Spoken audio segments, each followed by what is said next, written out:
Assalamualaikum warahmatullahi wabarakatuh.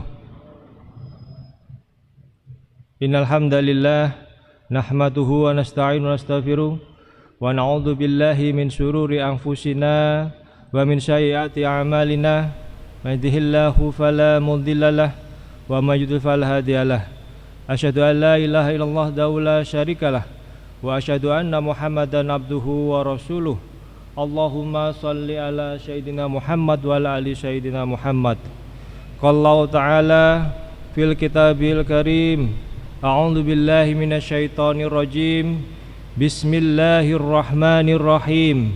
Ya ayyuhan nasu kulu mimma fil ardi halalan thayyibah wa la tattabi'u khutuwatis syaiton innahu lakum adzubbun mubin. Qala Rasulullah sallallahu alaihi wasallam, talabul halal wajibun ala kulli muslimin. Para hadirin jamaah salat subuh yang berbahagia, alhamdulillah pada pagi hari ini kita bisa ketemu lagi. Setelah 2 minggu yang lalu kita bahas terkait kajian berkalam dari kajian halal ya, Pusat Kajian Halal ITS. Pada pagi hari ini kita bisa dikasih kesehatan oleh Allah Ta'ala, bisa hadir di sini, dan salawat dan salam semoga tetap tercurahkan pada junjungan kita Nabi besar Muhammad SAW, keluarga, para sahabat dan para pengikut beliau sampai akhir zaman. Dan mudah-mudahan kita yang hadir ini baik di masjid maupun yang online mendapatkan syafaat beliau nanti di akhir zaman. Amin, amin ya rabbal alamin. Para hadirin jamaah sekalian, masih melanjutkan kajian yang lalu, minggu yang lalu terkait bangkai. Terkait bangkai. Pada 2 minggu yang lalu kita mengaji bangkai itu dilihat dari dalilnya bagaimana di Quran maupun di hadis. Itu ya. Pada hari ini kita akan melihat setelah dari dalil-dalil ini ya. Karena masalah halal ini tidak hanya masalah agama Bapak-Ibu sekalian, tapi ini juga masalah ekonomi, masalah bisnis ya. Nilai ekonominya berapa? Apalagi saat ini Indonesia sudah mempunyai visi terkait sebagai produsen produk halal dunia. Dan posisi saat ini dengan mayoritas penduduk Indonesia yang muslim terbesar di dunia, itu kita hanya sebagai konsumen, bukan sebagai produsen. Artinya apa? Nilai ekonominya kita banyakkan impor, produk-produk kita belum bisa ekspor dari kualitas dan sebagainya. Oleh karena itu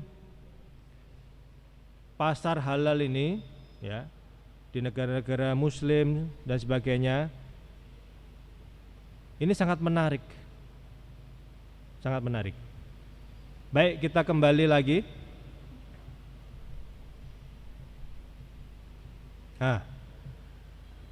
Terkait masalah ekspor impor begini ya, maka sebelumnya saya ingin memberikan informasi masalah halal ini, siapa saja pelakunya. Sebelumnya itu hanya Majelis Ulama Indonesia dan juga LP-POM. Majelis Ulama Indonesia ini mengeluarkan fatwa dan yang mengeluarkan sertifikat halal, makanya ada logo MUI. Kemudian yang memverifikasi ke lapangan, memeriksa dan sebagainya adalah LP-POM. Begitu. Ini bagi tugas. MUI berisi dari para alim ulama, ahli fikih dan sebagainya. Kemudian LP-POM ini para saintis, ya, para eptek di sini bergabung untuk mengawal atau memastikan bahwa yang kita makan itu adalah halal. Kemudian dengan adanya undang-undang, maka ini diubah Bapak-Ibu sekalian, berbagi peran. Yang pertama, yang tadinya yang melakukan sertifikat halal dan fatwa adalah MUI, maka berganti peran sesuai dengan etika bisnis dan sebagainya. Sertifikat halal dikeluarkan oleh Kementerian Agama negara, yaitu di sini BPJPH. yang kuning besar ini. MUI tetap di sini sebagai yang mengeluarkan fatwa halal. Sertifikat halal tidak bisa keluar tanpa adanya ketetapan halal dari MUI, begitu. Kemudian di sampingnya ada namanya lembaga pemeriksa halal, dan tidak hanya LP-POM, lembaga pemerintah, perguruan tinggi juga boleh mendirikan lembaga pemeriksa halal. Kemudian dengan berjalannya waktu ada namanya LP3H, lembaga pendamping produk halal. Ya, ini. Terus bagaimana ini perannya? Kalau LP3H ini untuk produk-produk yang tidak beresiko. Contohnya misalkan keripik, kemudian kue-kue begitu, ada detailnya gitu. Sedangkan yang beresiko itu tetap sebagai acuannya adalah LPH. Kerjaannya tupoksinya LPH, begitu. Dikasih nama sekarang lagi ngetren adalah kalau yang diurusi LP3H, dibantu LP3H namanya self declare jalurnya. Sedangkan yang LPH ini reguler. Di samping dua ini ada lembaga baru gitu ya. Namanya LPS, Lembaga Pelatihan dan Sertifikasi. Ada beberapa profesi yang hadir terkait halal ini. Pertama, auditor halal. Auditor halal ini rumahnya adalah di LPH, Lembaga Pemeriksa Halal. Kemudian ada penyelia halal. Setiap pelaku usaha wajib mempunyai penyelia halal, yaitu orang yang tahu tiap harinya, yang bertanggung jawab di sisi pelaku usaha dari mereka, begitu. Jadi mungkin pemiliknya atau stafnya yang diikutkan pelatihan, ya,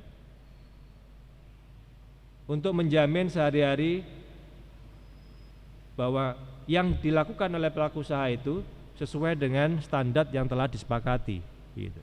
Nah, kan ada pelatihan dan sebagainya, itu tugasnya dari lembaga pelatihan dan sertifikasi yang biru ini.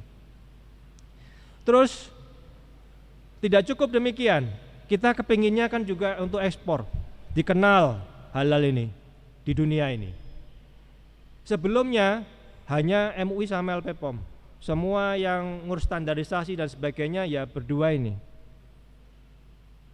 Dan itu tidak bisa diakui oleh banyak negara karena kita tidak masuk di dalam yang diakui itu misalkan ISO, ya, itu adalah badan negara, begitu. Harus melibatkan BSN ini. Dengan ada undang-undang ini melibatkan BSN, Badan Standarisasi Nasional, yang mengatur terkait standar, yang bisa mengatur standar negara satu dengan negara yang lain adalah sama, adalah ini BSN ini. Masa berlakunya awalnya 2 tahun menjadi 4 tahun, dan sekarang dengan Cipta Kerja itu rencananya adalah seumur hidup. Nah, ini sekilas ya, bahwa ada namanya standarisasi di sini halal. Pertanyaannya adalah kalau begitu apakah ada standarisasi yang satu di seluruh dunia ini terkait halal? Nah, ini ya akan kita bahas berikutnya. Kapan hari kita bahas masalah ini? Saya ambil dari buku Halal di Era Modern terbitan MUI Jatim tahun 2014, dan kita masih membahas masalah satu, ini adalah masalah bangkai. Ini kemarin sudah ada beberapa yang belum saya sampaikan kemarin, yaitu terkait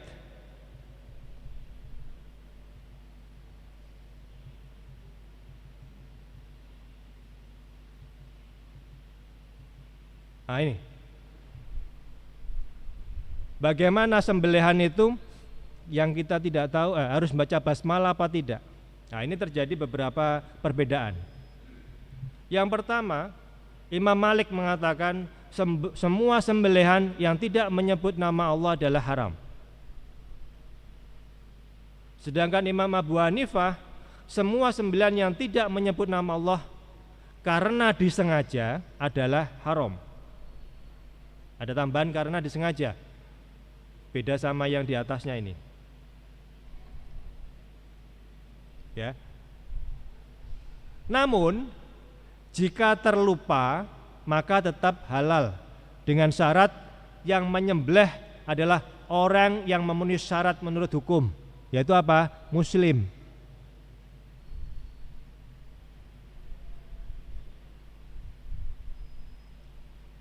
Sebagaimana firman Allah dalam surat Al-An'am ayat 118. A'udzu billahi minasyaitonir rajim. Bismillahirrahmanirrahim.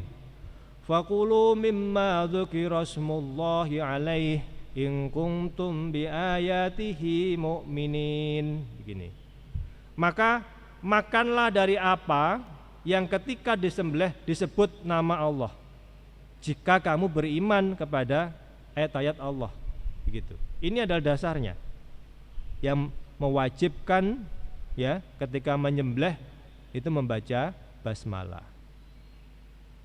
Sedangkan berikutnya ini pendapat Imam Syafi'i, penyebutan nama Allah bagi orang Islam dalam penyembelihan adalah tidak wajib.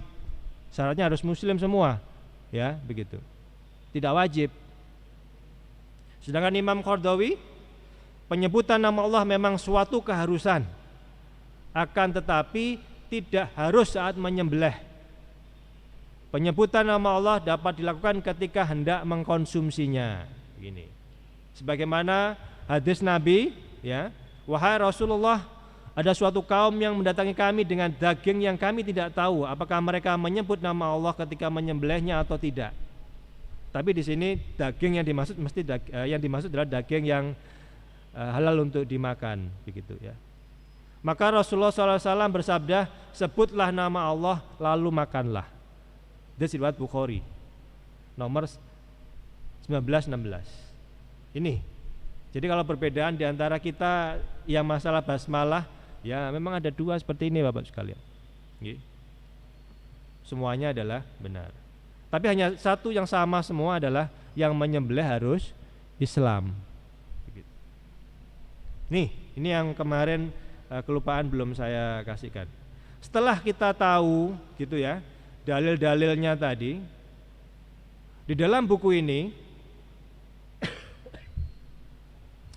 akhirnya ada definisi bangkai. Kan bangkai itu haram untuk dikonsumsi. Maka binatang yang mati dengan sendirinya bangkai, benar. Ini biasanya kebanyakan orang seperti ini, mempunyai definisi ini yang sama. Kemudian yang kedua, binatang yang mati dengan tercekik, dipukul, terjatuh, ditanduk, diterkam binatang buas, belum sempat disembelih menurut standar penyembelihan juga haram. Yang ketiga, nah ini, binatang halal yang tidak sah penyembelihannya, ya tidak sesuai dengan standar penyembelihan halal, itu juga haram. Mungkin yang menyembelih bukan muslim, begitu. Mungkin menyembelihnya bukan dengan pisau yang tajam, tapi dengan alat yang lain, dikepruk atau sebagainya. Nah, ini masuk di sini. Maka standar penyembelihan halal ini sangat penting sekali untuk menilai bahwa produk ini halal atau haram. Potongan dari binatang yang hidup juga haram. Lah ini juga salah satu masuk dalam standar penyembelihan. Kalau menyembelih, misalkan saya suka kakinya sapi, hanya kakinya aja dipotong, hewannya masih hidup, itu bangkai. Dan binatang sembelihan orang non muslim, orang selain ahli kitab. Nah ini semuanya masuk dalam standar penyembelihan halal. Sebelum kita masuk ke standar penyembelihan halal, saya ingin memperlihatkan Bapak Ibu sekalian, dari dalil tadi Al-Quran maupun hadis itu bagaimana masuk dalam lembaran negara kita ini. Ternyata sudah masuk namanya SNI 9904 tahun 2021. Ini sebagai dasar dalam perdagangan. Kita lihat ini. Dalam SNI ini judulnya adalah persyaratan umum pangan halal. Dalam lampiran A, daftar jenis bahan haram, itu poin E di sini. Ini saya crop saja supaya tidak menimbulkan salah ketik. bangkai hewan dengan kriteria. Yang dinamakan bangkai hewan itu dengan kriterianya adalah ini. Pertama, hewan yang mati tanpa penyembelihan, berarti sama tadi ya. Kemudian hewan yang disembelih tidak secara syar'i, artinya tidak sesuai dengan standar penyembelihan halal. Nanti akan kita pelajari apa yang dimaksud dengan syar'inya penyembelihan ini. Yang ketiga, hewan yang disembelih dengan menyebut nama selain Allah. Hewan yang mati dengan cara dipukul, hewan yang mati karena terjatuh, hewan yang mati karena tercekik atau mati karena tertimpa, hewan yang mati ditekam hewan buas, kecuali ditekam oleh anjing yang dilatih untuk berburu dan ketika melepasnya membaca basmalah. Semua hewan yang dimaksud di sini adalah hewan ternak yang dagingnya halal untuk dikonsumsi, atau hewan lain yang halal berdasarkan fatwa Majelis Ulama Indonesia seperti kanguru, kelinci, ya kayak gitu-gitu. Pokoknya yang halal, ya. Ini maksudnya. Ini kan versi Indonesia. Apakah versi Indonesia ini juga diakui di negara lain kalau kita mau ekspor dan sebagainya? Lah, ini kita mungkin kenal namanya OKI kan? OKI itu organisasi, K-nya lupa saya, pokoknya I-nya Islam, begitu ya. Lah, ini punya suatu lembaga yang ngurusi standar ini, namanya adalah SMIC ini. Di tahun 2019 sudah mengeluarkan General Requirement for Halal Food di sini. Pada poin 5.1.1.2 yang dinamakan dengan non halal animals, ini saya crop khusus untuk yang terkait bangkai. Ya. Yang pertama adalah ini, animals not slaughtered in the name of Allah. Binatang yang disembelih tanpa menyebut nama Allah, selain nama Allah. Yang B, hewan yang disembelih tidak sesuai dengan syariat Islam, lagi-lagi sama. Yang D, bangkai, dead animal adalah bangkai. Lah di sini ada perbedaan Bapak Ibu sekalian. Ya kan? Ada perbedaan. Di dalam SNI bangkai definisinya adalah yang nomor B, C ini masuk bangkai. Tapi kalau di dalam internasional SMIC ini itu berbeda. Kemudian yang poin K di sini, suffocated animal adalah yang tercekik. Kemudian hewan yang dimakan oleh binatang buas, ini butted animal, yang terjatuh, ya, dan sebagainya. Ini sama seperti yang di depan, tapi definisinya yang berbeda. Karena kalau ikut SNI, poin B, C maupun yang K ini masuk sebagai dead animal atau bangkai. Tapi semuanya sama, ya. Kalau kita mau lihat perbedaannya di sana ini. Kalau di internasional bangkai ya sendiri, mungkin sama seperti definisi dari Kamus Bahasa Indonesia itu, ya, yang mati dengan sendirinya dan busuk itu dead animal. Yang tercekik dan sebagainya itu sendiri, bukan termasuk dead animal, begitu. Nah, ini perbedaannya. Tetapi kalau kita cari persamaannya, ya, maka semuanya sama-sama haram, begitu. Semuanya sama-sama haram. Mungkin nanti ketika deal-deal bisnis dan sebagainya, begitu ya, ketika verifikasi dan sebagainya, istilah-istilah ini akan berbeda, mungkin seperti terjadi. Tapi persamaannya secara garis besar semuanya adalah haram, hewan yang haram untuk dikonsumsi. Ini terkait informasi bahwa kita harus terbuka, begitu ya. Jadi masalah halal ini juga masuk SNI, tidak semua orang tahu. Dan juga ada hukum internasional, standar internasional yang mengaturnya.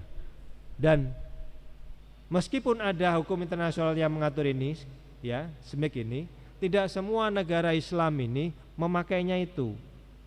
Nah ini, tidak semuanya mematuhi itu. Semua negara punya sendiri-sendiri. Ada modifikasi sana sini.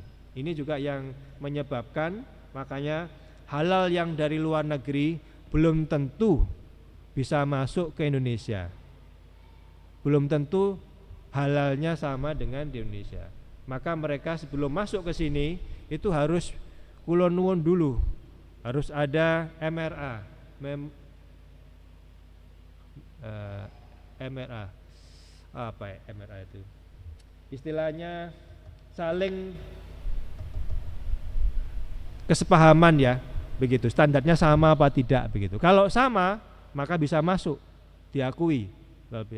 Kalau tidak, maka ya tidak. Ini Bapak Ibu sekalian, sekedar informasi terkait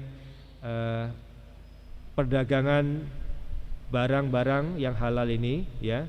Ini sudah menjadi sangat menarik sekali. Nilai ekonomisnya adalah tinggi sekali. Selanjutnya, saya ingin memberikan informasi terkait tadi kan ada penyembelihan syar'i dan sebagainya. Kita ingin lihat begitu ya, apa yang dimaksud dengan standar penyembelihan halal itu. Di standar penyembelihan halal ini, maka Indonesia punya namanya fatwa standar yang dikeluarkan oleh Majelis Ulama Indonesia tahun 2009 nomor 12. Yang diatur di sana itu ada sampai ini 1 sampai 6 ini. Hewannya sendiri diatur, penyembelihnya diatur, alat penyembelihannya diatur, proses penyembelihannya diatur. Tidak cukup itu, setelah disembelih standar pengolahan, penyimpanan dan pengirimannya pun diatur. Ini yang namanya tadi shalatul syar'i tadi, atau standar sertifikasi penyembelihan halal. Ini fatwanya. Dari fatwa ini kemudian juga masuk di dalam standar, yaitu SNI di sini. Tahun 16 yang biru, kemudian 18 yang merah, dan di internasional pun ada tahun 2019. Nah, ya. Nah, kita lihat apa yang diatur ini. Bentar lagi kan kita Idul Adha gitu ya. Nah, ini hewan yang disembelih adalah hewan yang boleh dimakan. Tadi kita sudah bahas hewan yang halal dan hewan yang haram. Hewan harus dalam keadaan hidup ketika disembelih.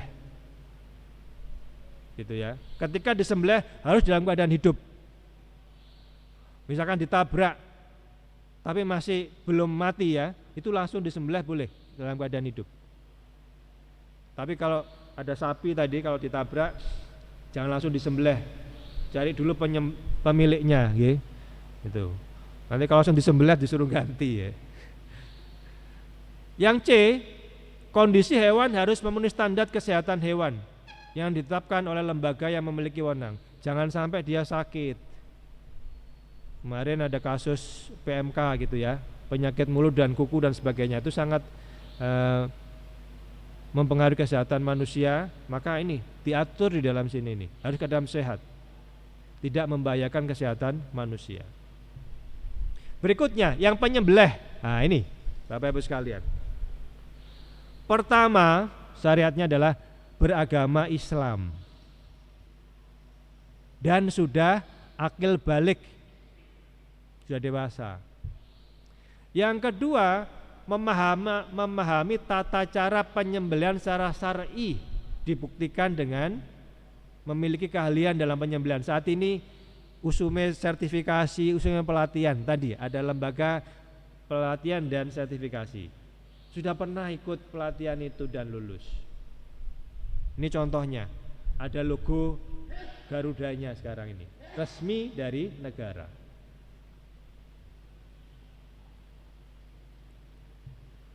Standar alatnya juga dicek, harus tajam, bukan kuku, bukan gigi, bukan juga tulang.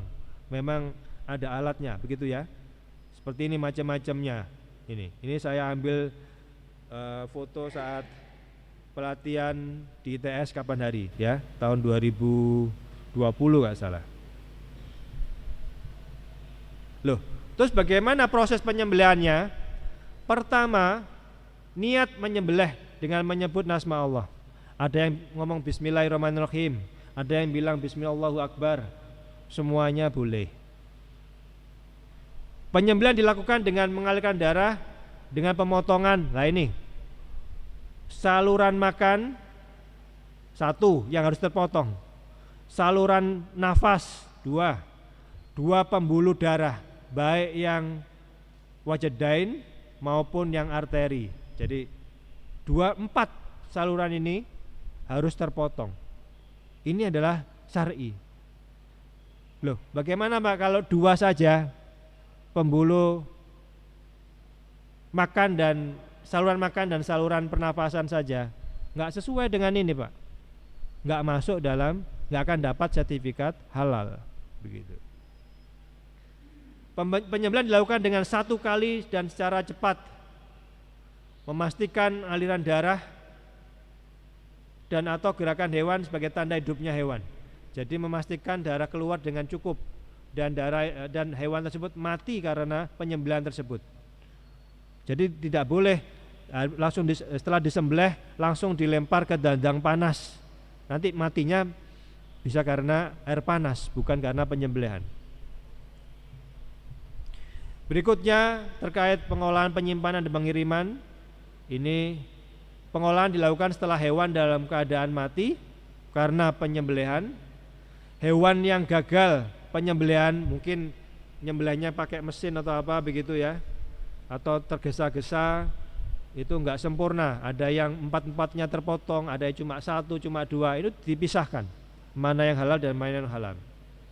Dalam proses pengiriman harus ada informasi dan jaminan mengenai status halalnya, mulai dari penyiapan, pengangkutan hingga penerimaan. Dan Bapak Ibu sekalian, kalau ayamnya banyak begitu ya, capek pakai tangan begini, gitu kan? Biasanya pakai mesin, bagaimana itu Pak begitu?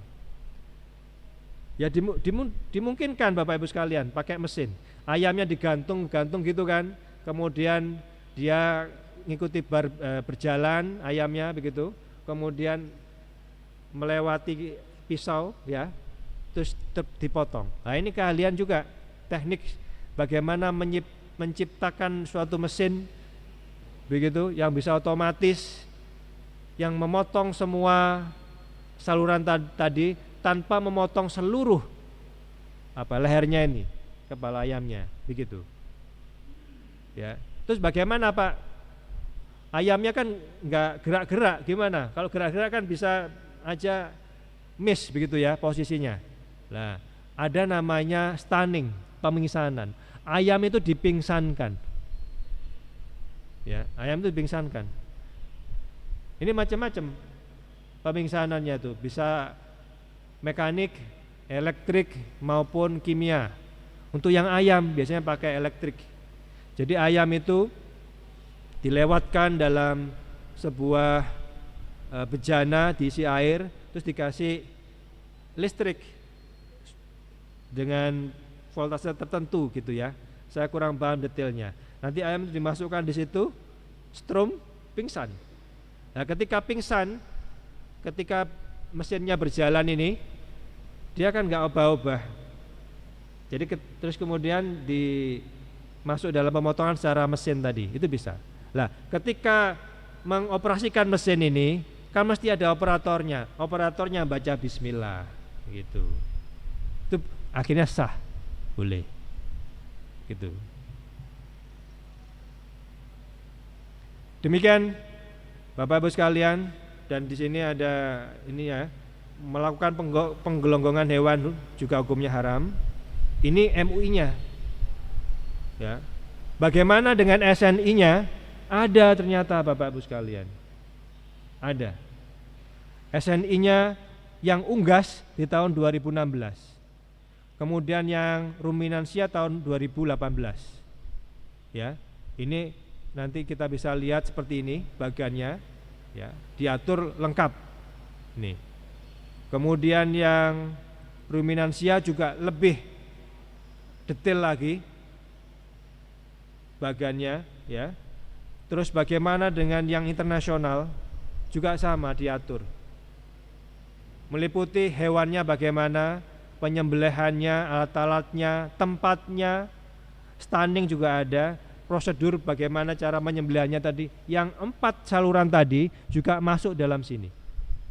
Jadi intinya, Bapak Ibu sekalian, standar ini penting, dan apa yang dilakukan oleh negara kita ini, standar-standar ini juga mengikuti dari internasional, begitu ya. Dan kita doakan saja semoga visi Indonesia sebagai produsen produk halal dunia ini benar-benar bisa tercapai. Amin ya rabbal alamin. Demikian yang bisa saya sampaikan. Sudah jam 5:20 lebih 10 menit. Kalau mungkin ada tambahan kami persilakan.